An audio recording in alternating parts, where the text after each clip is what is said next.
Hello, everyone, and welcome.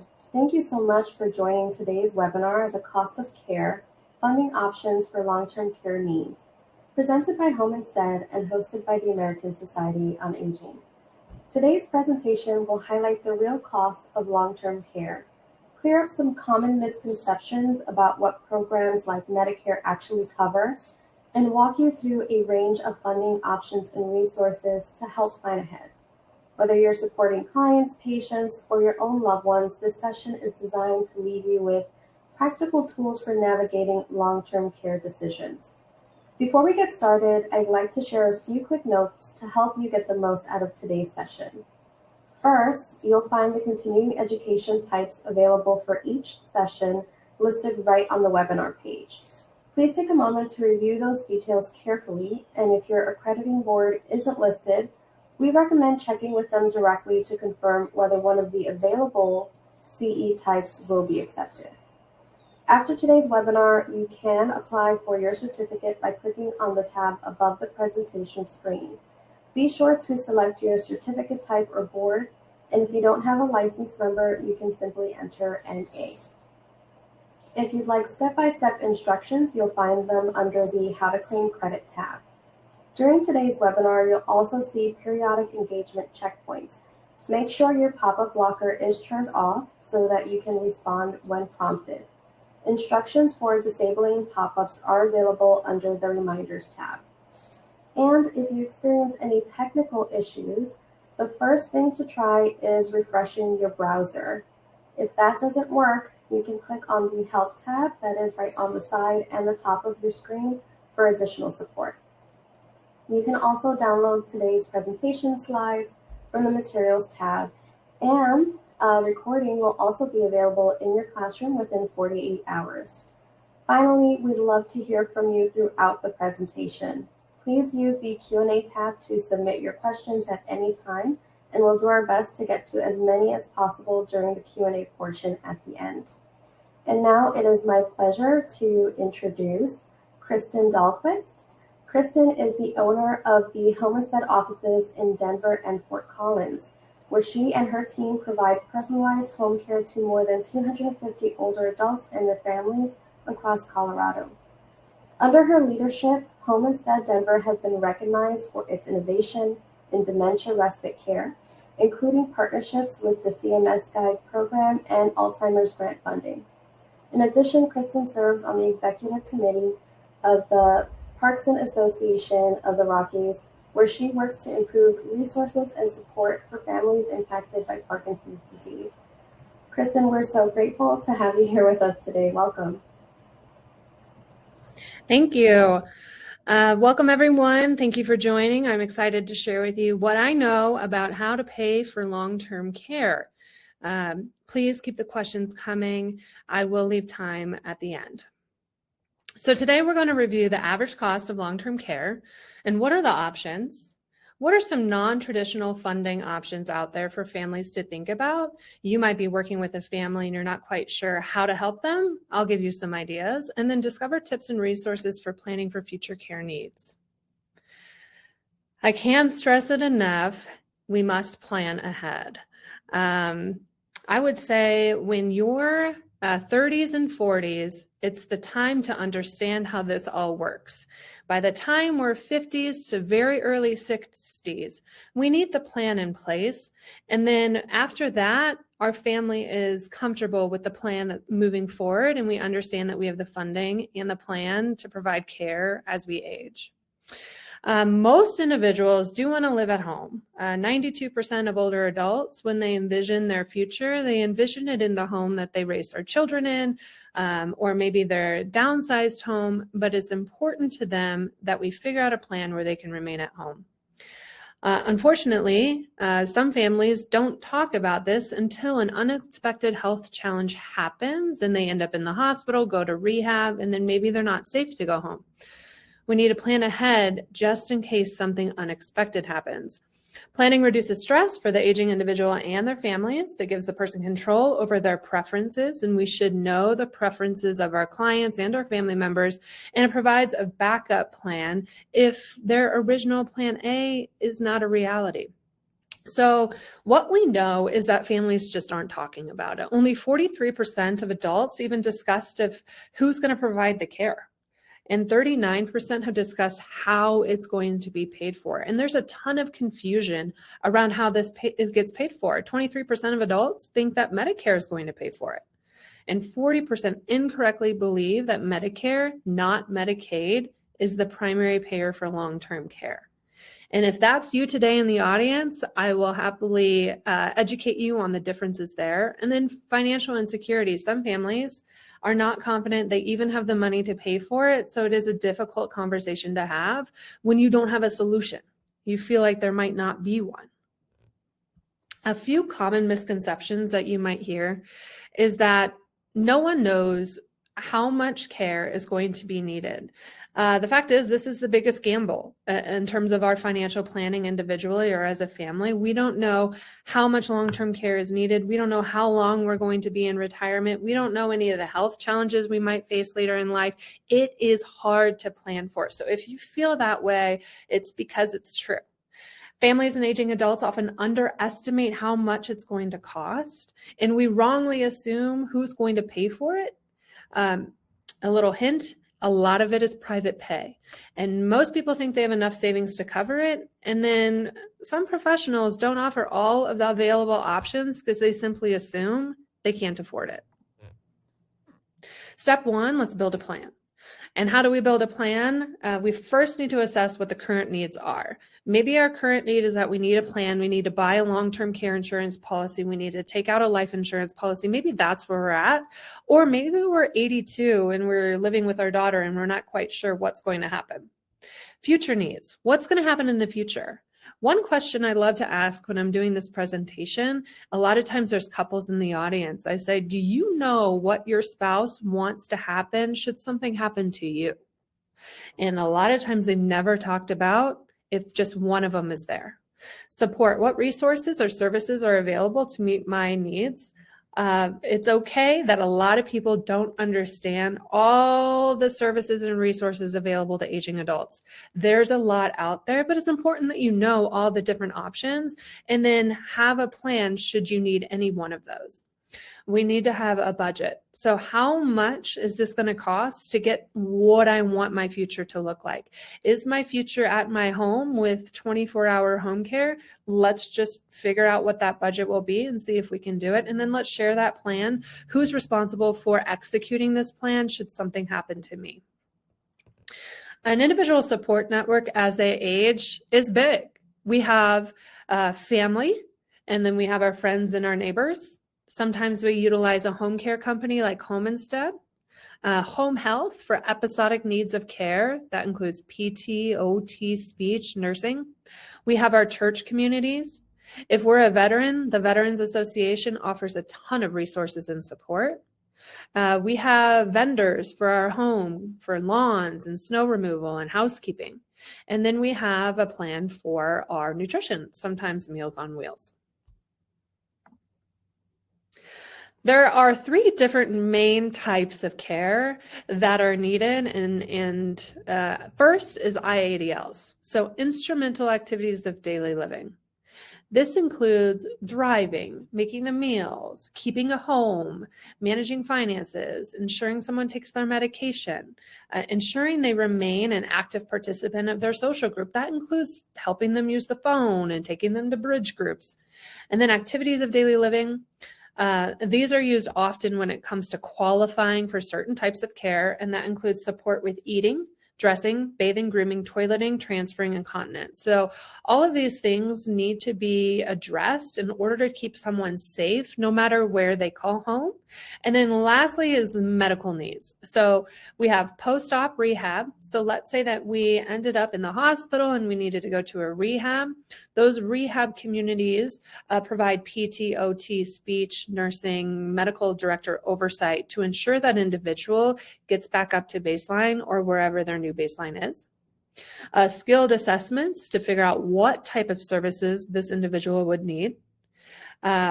OT stands for occupational therapy. I see this often. Let's say that a family member comes home from rehab and they have a new piece of adaptive equipment in their home, like a Sarah study that helps them get up. I recently had a baby and they used a Sarah study after I had the baby to get me to the bathroom. And I felt that was like full circle moment. An occupational therapist helps an individual learn how to use that new tool. It could even be a weighted spoon for an individual with Parkinson's. Physical therapy, we're probably more familiar with physical therapy, but it's to increase our strength, our flexibility, and our ability to remain safe in our home and outside in the community. Speech therapy, I see that often when an individual has a newly acute aphasia or difficulty remembering words. That could be an opportunity to get speech therapy in the home. And then nursing, sometimes they set up pill boxes to ensure medication adherence. Wound care, mobility training, pain management, IV therapy, injections, diabetes, and oxygen management. So there are 3 different main types of care, and it's important as we're creating our financial plan to know that at any point in our retirement, we might need one or all 3 of these different types of care. So this is part of evaluating our options. We got to know what they are. So there is a in-home care services, such as Home Instead, that provides non-medical care, including personal care, meal prep, housekeeping, transportation. It can go all the way in conjunction with hospice care, so bedbound support, bathing, dressing, home health aides.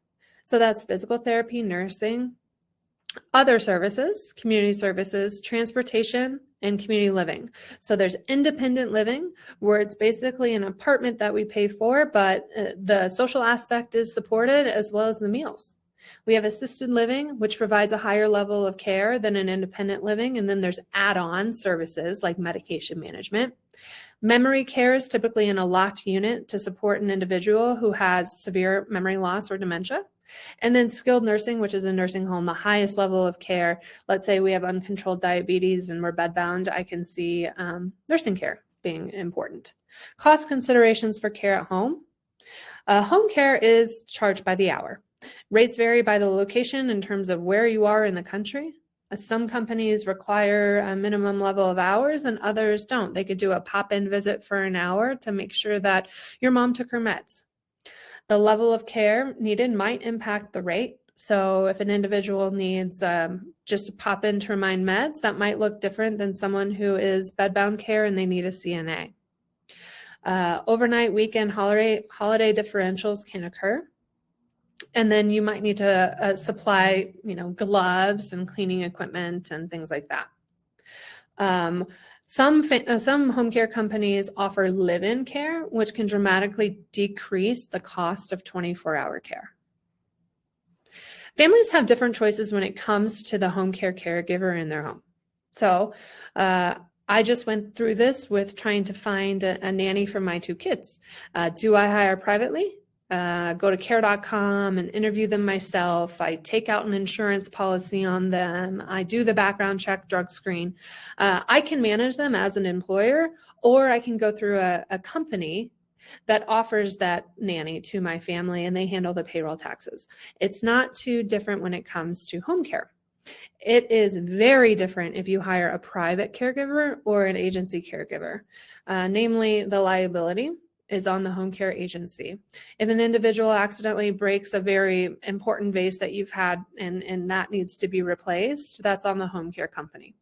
If they slip and fall in your home, that is on the home care company's workman's compensation insurance. They're vetted, background checks, skill level, they're W-2, they're screened. And that's really important too. Who is in your home providing care for your mom or your dad?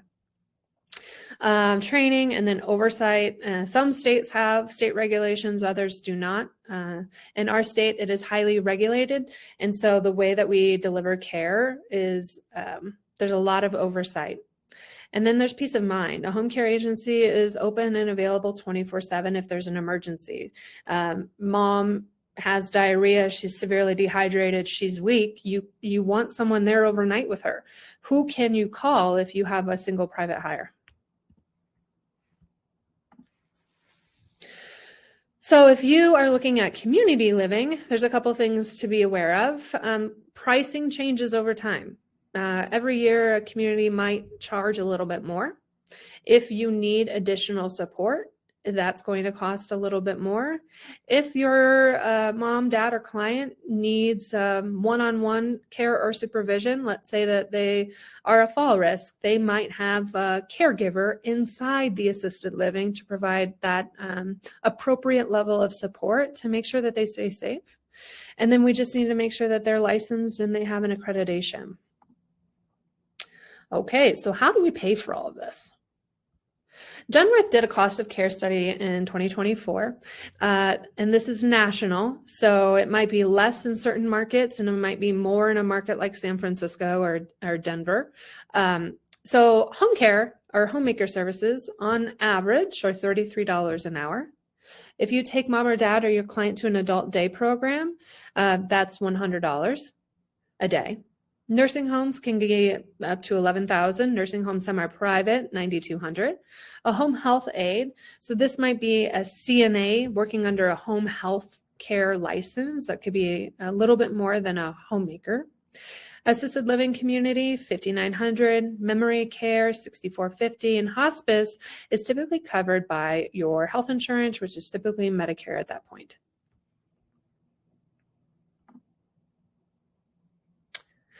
You can see with this chart that prices have gone up. Year-over-year increase for home care has gone up by 10%, adult day 5%, assisted living by 10%, nursing home semi-private 7%, and 9% for private room. So what this is telling you is as you create your financial plan for long-term care, you have to consider the cost of doing business is increasing pretty dramatically. There are a few main options for paying. One, family funded and private pay. You've saved your whole life for your retirement. Part of that is going to go to your care. Long-term care insurance, Medicare, Medicare Advantage plans, Medicaid, and the Veterans Association and TRICARE. So families paying for care is by far the most common way. Out-of-pocket costs are covered by your personal savings, your retirement income, or sometimes I see siblings all split the cost of care for mom or dad. This allows flexibility in your care choices. You then have a choice. Where is mom going to live? Is it at home with home care? Is it in a nice independent living that she can then move to the assisted living? And if she needed, she can move on to the higher level of care. Can quickly deplete the financial resources if we didn't plan properly. And this is often combined with other funding. So that private pay covers home care, private duty nursing, assisted living, memory care, and adult day. Now let's talk about what long-term care insurance covers. A lot of families I'm seeing now do have long-term care insurance. I would say don't wait too long to take out a long-term care insurance policy on yourself or your spouse. It has been incredibly beneficial to the families that do have these policies. And the sweet spot is probably in your 50s to look at this. You're healthy enough to qualify and to have options, because if you wait too long, the cost goes up and sometimes you don't qualify at all. So understand the policy. There are new types of long-term care insurances out there. Some are kind of a hybrid between long-term care and a life insurance policy, which is really nice. Because if you don't end up using your long-term care policy, you don't lose all of those premiums that you paid. Now, no two policies are alike. It's important to have someone who understands this really well review it before you buy it. Always get a copy of that full policy and make sure your family members have a copy of them and any decision maker that might set up care on your behalf. Long-term care is more flexible than what it was, but it still can have exclusions. So understand those exclusions. A lot of times you need 2 of the 6 ADLs we previously talked about, the bathing, dressing, grooming, to qualify, or a cognitive oversight requirement over your ADLs. An example of that might be that mom or dad has memory loss. They can physically dress themselves fine. They can physically probably go on a 5-mile walk. but can they cognitively get dressed for the weather outside to keep them safe? And then coverage from a long-term care insurance policy covers the living, so assisted living and memory care. It covers home care at home, nursing home, and adult day. Things to really look out for. So what is your daily rate limit? And then how much care does that cover?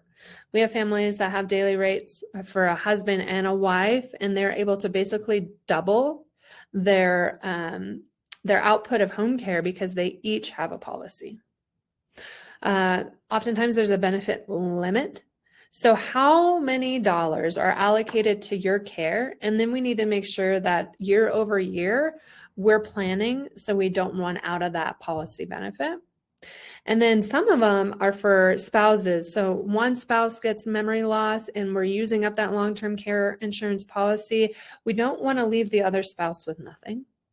And then understand an elimination period. It's kind of like a deductible. So what I see most often is there's a 90-day elimination period where the individual needs to engage in the home care company's services for 90 days and pay out of pocket.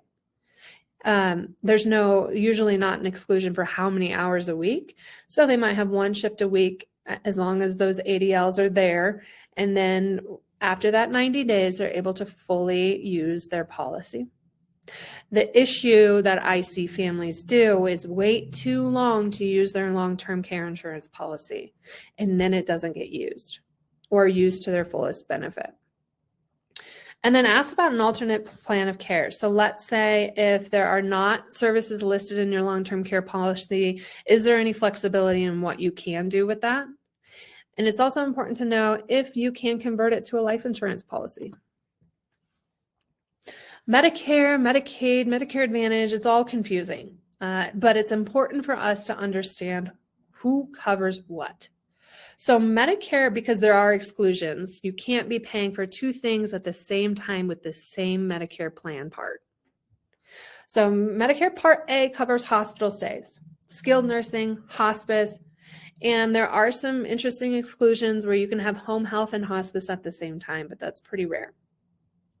Medicare Part B is your professional services. So your doctor's visits, preventative, your durable medical equipment, and then some home health services. Medicare Part C covers everything in A and B, but you can also add dental, hearing, and some do home care services as well. Those are called like the Medicare Advantage plans offered by traditional insurance companies like Humana.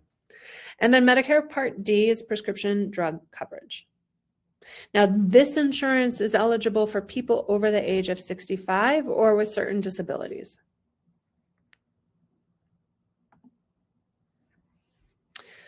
Big surprise to families, long-term care is not covered by Medicare. So we get calls throughout the day saying, hey, I have this Medicare policy. How much home care can I get?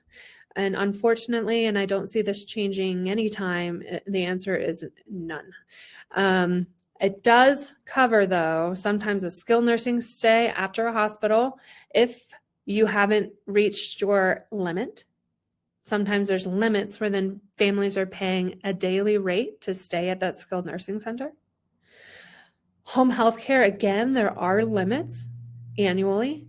You can't have a physical therapist, occupational therapist, speech just forever in perpetuity. There are limits. And then hospice services. Another tip I really recommend is don't wait to engage with hospice services. They offer so much for families for free, including durable medical equipment, which can include a more comfortable bed. So they can bring a hospital bed in that can be moved and raised with the right kind of mattress. So engaging in hospice services earlier than you would think is important for the well-being and actually the lifespan of your loved one. And it's important but limited role in long-term care funding. Medicare Advantage. This is when you kind of sell your Medicare policy to an Advantage program, and it's Part C, and it offers some supplemental benefits. Home care companies can take Medicare Advantage. What I see happen is home care is paid for an episode after an event. We had a lady break her leg. We were able to provide a certain number of hours using her Medicare Advantage plan for home care. Home modifications. So before you ever update your bathroom to make it useful for someone in a wheelchair, see what insurance plans cover it. Medicaid covers it as well. And then transportation. And then it does vary by region. Medicaid is a joint state and federal program, so every state's Medicaid is delivered a little bit differently. This is a program that provides health insurance and ancillary services if you qualify financially. Sometimes it requires what's called a spend down of your assets to qualify. I would not be scared of that term, spend down. It does not mean you need to get rid of all your assets and spend it frivolously. It means you need to be thoughtful about how you are gifting your funds, spending your funds, putting your funds in a trust prior, at least 5 years prior to actually needing the care. So there are some issues in some states in terms of the availability of the services that are delivered by Medicaid. You are limited by the choice of providers, the long-term care settings and in-home care settings. Not every long-term care setting or home care company takes Medicaid as a payer source, and it varies by state.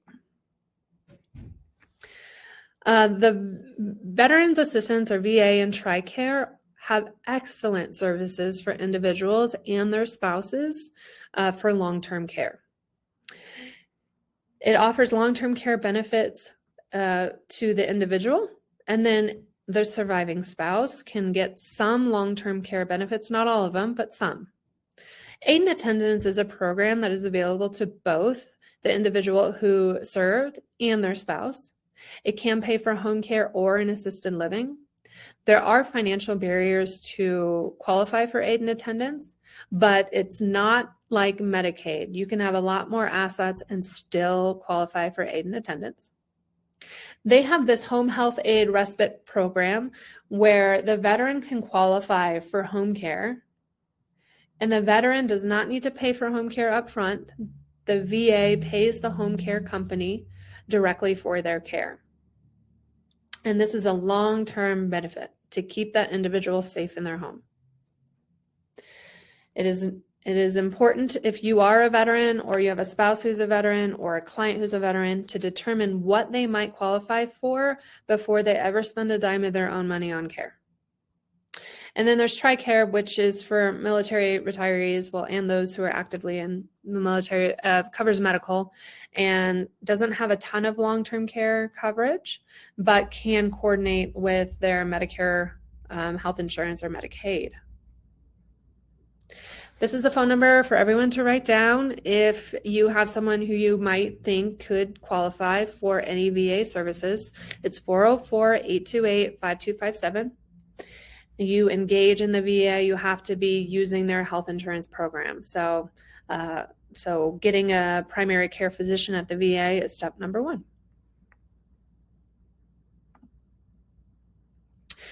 Here are some non-traditional ways to pay for long-term care. One are grants that we'll talk about, the guide model, PACE, reverse mortgages, and life insurance policies. And these are all very common. Grants. Nonprofit organizations like disease-specific groups, like an individual might have ALS or might have Parkinson's disease, or they might be a Holocaust survivor. Think about that and then look up online if there's any grants specific to that disease-specific group. And you'll be surprised there are a lot of organizations out there. I believe the NFL even has an alumni program that pays for home care. Local and state programs, looking up your area agency on aging is a good place to start there. And then there's foundations that support caregivers for the older adult. So maybe respite programs.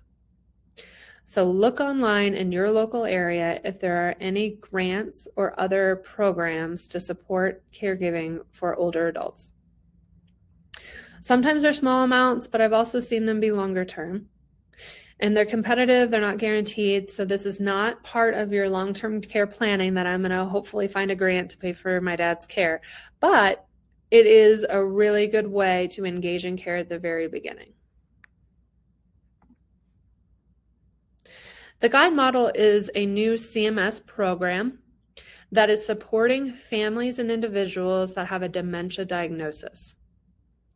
This program offers respite care services in addition to a slew of other things for families every year for up to 8 years. They coordinate care, they offer social work services, palliative care services, education and resources specific to dementia care. So educating the family caregiver on that disease that their loved one has, that they are caring for them 24/7, and then offers $2,500 a year in home care services for that family. This is to reduce the family burden, improve that family caregiver's health, because I think the family caregiver goes to the hospital 20% more often than the individual they're caring for because they delay their own care. It's still scaling, but I do know in Colorado it's a robust program already. So look up online if you're looking for the Guide program to see how you can get involved, either by a care recipient or promoting this to families that you care for.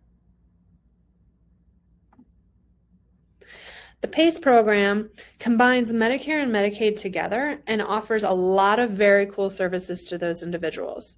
They offer transportation, sometimes day programs, that their physician. So they have that individual and they are responsible for that person's outcome. And it's something to consider if that individual is on Medicaid or thinking about Medicaid, because this could be a perfect solution for them. It's very interdisciplinary. It offers whatever service it is that that person might need to keep them safe at home. Sometimes there's a monthly premium, again, because this is a wraparound service that offers a lot to the individual who is aging. I think a reverse mortgage can sometimes have a bad reputation, but it is something that should be considered in certain situations. So if you're 62 plus, you can borrow against the equity that you have in your home. The loan is repaid as soon as the borrower sells the home. The funds can be used for in-home care or other long-term care. So you get access to cash that you wouldn't otherwise have to pay for the care, to offload the burden on a family or whoever else is currently in charge of it. The issue is that your inheritance to your family members decreases because you are using that cash that would have gone to your children to pay for your own care. And I think that this conversation, if it were had earlier, would be a viable solution for families as long as everyone is comfortable and is on the same page about it. This is best suited for families who want to stay at home. Two other options with life insurance. So if you have a life insurance policy, you can check to see if there's an accelerated death benefit or ADB. This allows you to draw on that advance for the policy.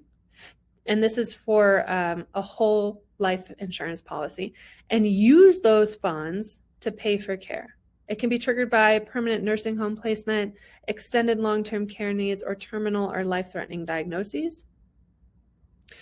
And the con is that it reduces the death benefit that would have gone on to your heirs in your estate, but you're reducing the burden, financial and otherwise, to the family members who would otherwise be responsible for that care.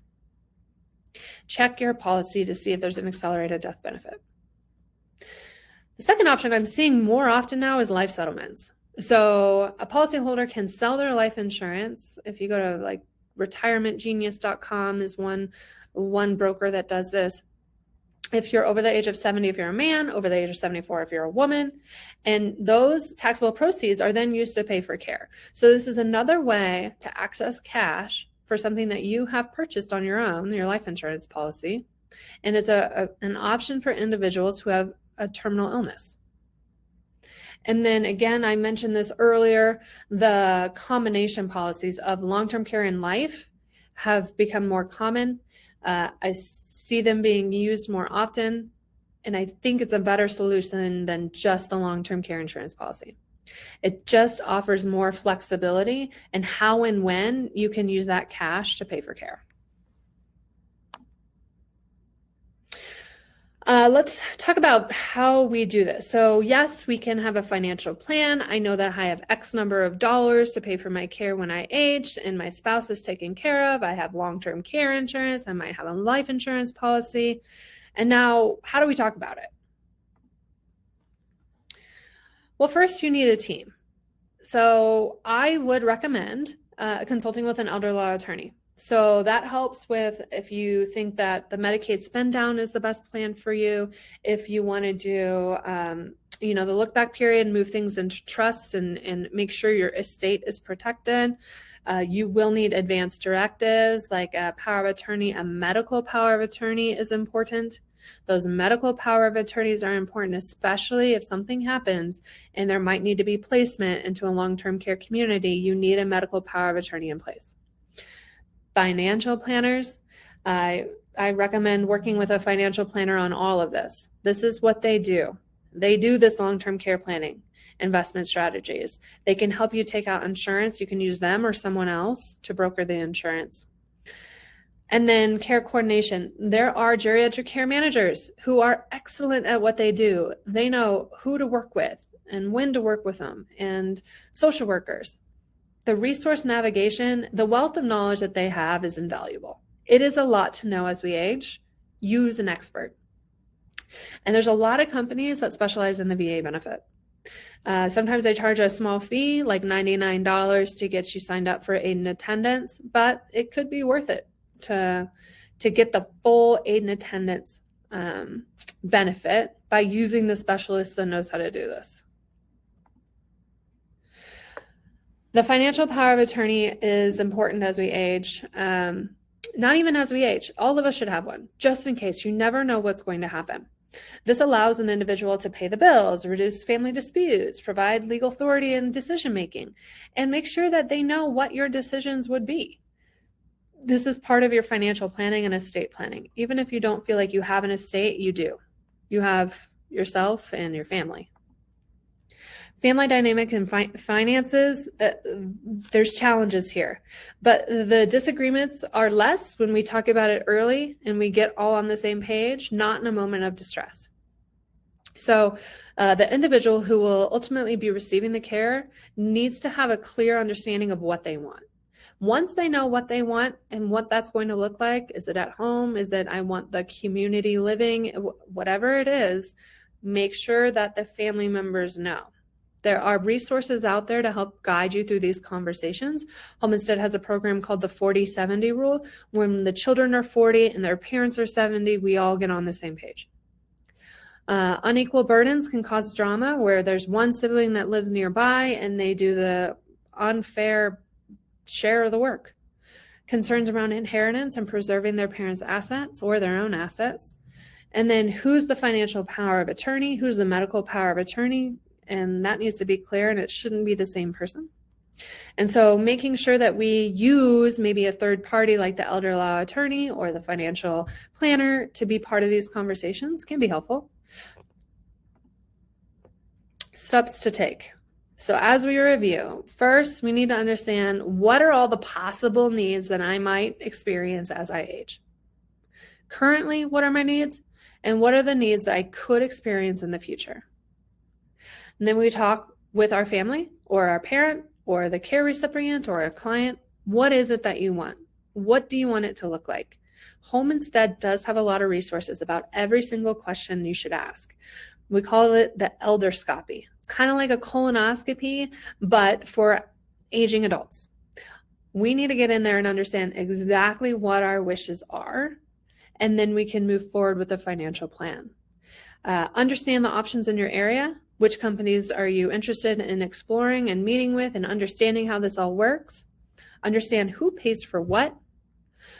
Schedule meetings, tours of communities, and way before you might want this even as an option, just understand what it's like. You have to understand what you're signing up for. Considering all the payment options, and then select the provider and coordination. There are some resources here that I recommend visiting. So Medicare.gov will explain to you exactly what Medicare Part A covers, B covers, and then D, and then Medicaid, and then PACE programs. See if there's one in your area. The VA, Long-Term Care Insurance Association.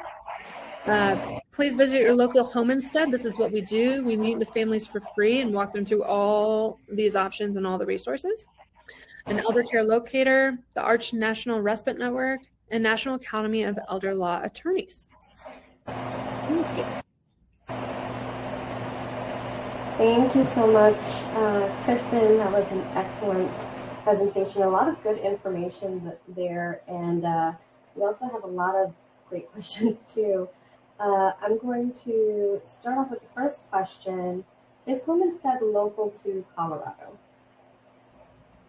Home Instead is actually a global company. It was founded in Omaha, Nebraska. My great-great-aunt was the third family ever served, which is how I got into Home Instead, but they are the largest provider of home care in the world. So if you look in your network, I'm sure that there's a Home Instead available to you. Thank you. One second. Let me just grab these questions again. All right. We also have participants joining us from outside the U.S. Since today's content is centered on American programs and systems, can you share whether some of these planning principles might also apply in places like Canada? What I know is that Home Instead exists in Canada, and they have a very large presence in Canada. Some do take government funding because the government does pay for more episodes of home care than the United States does. So I would explore both options, private pay and government funded home care in Canada. Thank you. And another attendee is curious about long-term care insurance. So if you pay premiums for years but never use the benefits, what actually happens to that money? Depends. So if it's one that converts to a life insurance policy, there is a payout. If it doesn't convert to a life insurance policy, if you don't use it, typically you lose it, which is why it's important for families to consider using it, trying to get qualified as soon as you have 2 ADL needs, get qualified and begin to use that benefit.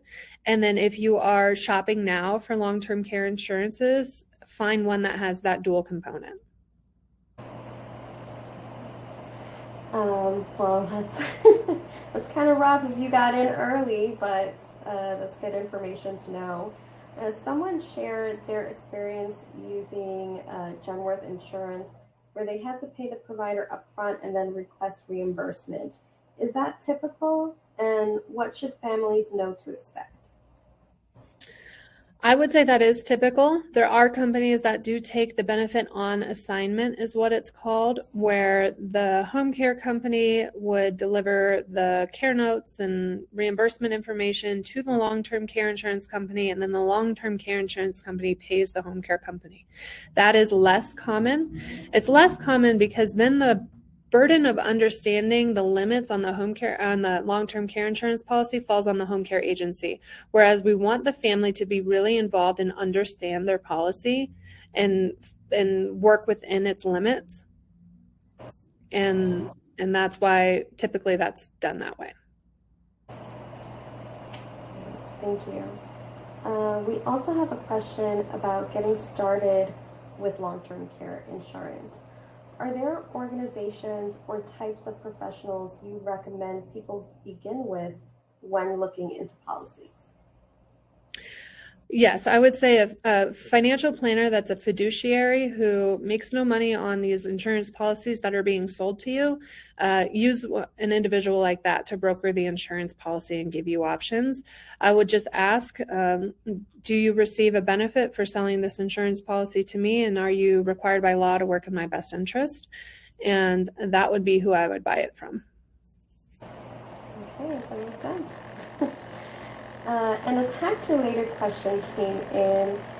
If someone, if someone itemizes their taxes, can they deduct out-of-pocket long-term care expenses, like when insurance covers part of the cost, but they had to pay the balance for something like a hospital bed? So I think it follows like full expenses when you do the itemized tax return, but Yeah. I Yes, talk to your tax professional or your CPA, but medical expenses that can sometimes partially include things like home care, durable medical equipment, nursing home care, up to a certain percentage of your annual gross income, usually 7.5%, can be deducted from your taxes if you are itemizing them. Thank you. Another question we have is, how can someone be on hospice and still get home health care? I have always been told that it's not possible. It's interesting. I actually not heard of that before. It can be possible because both Medicare Part A and Medicare Part B offer home health services. So it depends what part of your Medicare you're using for home health, and you have to make sure it's not using the same benefit as hospice. Now, I've only seen it happen a few times, but there are situations in which home health is covered by Medicare Part B. Okay. There has been talk that recent budget restructuring by the federal government will affect Medicaid and Medicare. Do you foresee this affecting how families plan for long-term care if these changes do go into effect?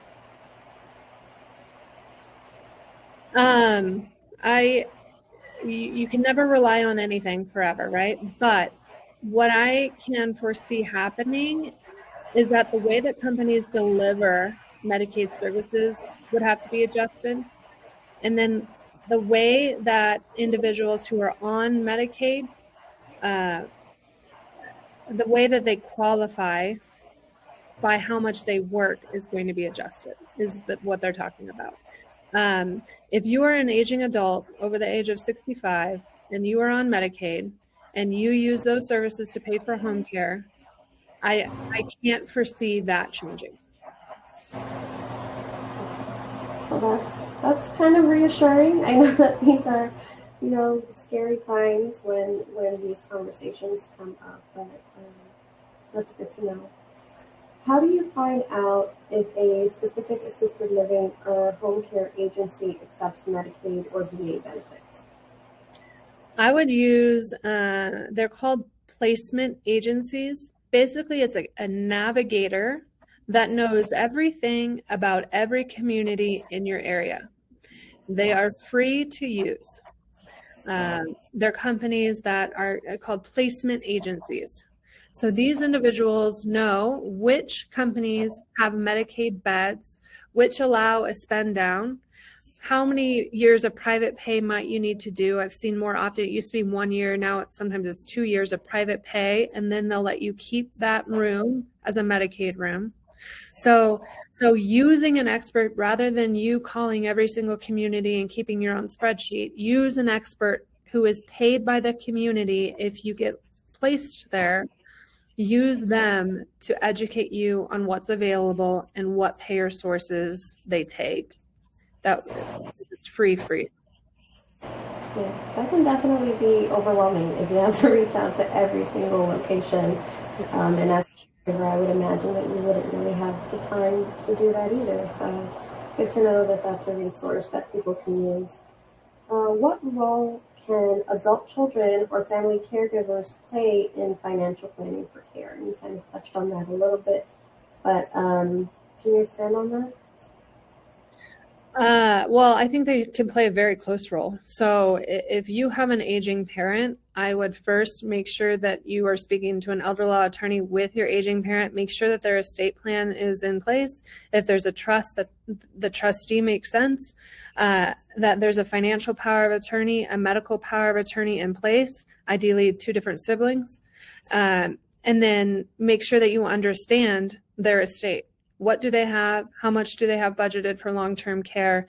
And figure out if there's an issue. Because the sooner you figure out if there's a financial issue, the sooner you can plan for it. Because there's that look back period if your thought is maybe Medicaid of 5 years. So to protect as many assets as your loved one has, the sooner you do it, the better. So be intimately involved with what's going on with your parents' finances is my recommendation. I'm in every meeting that my dad has. Question. I don't know that this actually came up, but what would you recommend, or how would you recommend people broach this conversation with their parents? And if there may be some resistance to kind of letting go of that control a little bit, how would someone approach that conversation? I would just make sure that your goal is their goal, and that needs to be clear in your communication. So, hey, Dad, I want to know what you see your next 5 years looking like. What about 10 years? What is your goal, and how can I help make that happen? Okay, you want to stay at home? I love that. Perfect. Let's talk about the next step. And saying, I want to be a part of this. I want to help you reach your goal of remaining at home or staying with your wife or whatever it is, whatever your goal is, I need to know it. And then I have been doing a lot of research on what we need to do next to make sure your accounts are in order. So make sure that you know their goal first, and then the conversation needs to revolve around those goals. And we need to understand what goal questions are you should ask. There's social goals. There's where they live goals. It's their estate. How much do you want to give to your children goals? It's what do you want to do if you end up single? Do you want to keep dating? All of these need to be a conversation that you have with your parents before it's too late. What happens, Dad, if you end up in the hospital? What do you want? How can I help? I want to be prepared. Is there a guide to these questions somewhere that people can find? Actually, there is. So I'm happy to send the link out, but it's Elderscopy is what it's called, and it's a long packet of all these questions and how to broach it with your parent, and it also has the version for the parent. What questions do they need to ask themselves?